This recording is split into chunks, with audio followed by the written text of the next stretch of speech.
Еліміздің барлық қалаларында атап өтілген 1 маусым балаларды қорғау мерекесі мыңдаған бүлдіршінге қуаныш сыйлағаны анық. Осыған орай Айдынды, Алакөл ауданында да бірнеше жерде концерттік бағдарламалар ұйымдастырылып, ойын-сауық орталықтар жасақталды.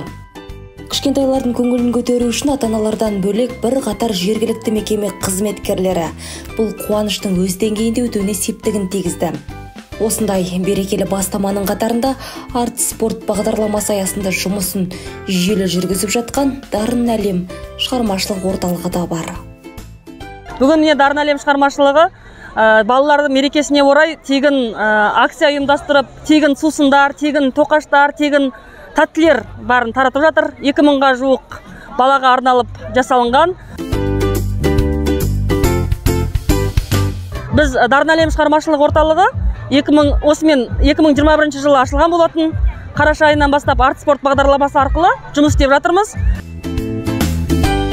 Аудан балаларының дарын дағдысын дамыту мақсатында көптеген қарымды қадамдар жасап жүрген орталық мүшелері тегін тоқаштар, тәтті тағамдар, сусындар ұсынып, әр балаға қуаныштың бір шапағатын сүйгізгендей болды. Жан-жануардың киімін киген аниматорлар бүлдіршіндерге би билетіп, естелік суретке түсіп жатса, тәттіге қарық болған балаларымен қатар ата-аналар да мерекеге өз алғыстарын білдіріп жатты. Дарын әлем шығармашылық орталығына рахмет. Осындай тегін сусын таратып атқан алғысымыз шексіз. Балаларымыз тегін үйірмеге қатысып жатыр. Барлығына көп рахмет. Балаларымыз дән риза. Bir бала қуанса, мың періште қуанады дейді. Алла разы болсын. Көп рахмет. Дарын шығармашылық орталығына көп алғыс айтамыз.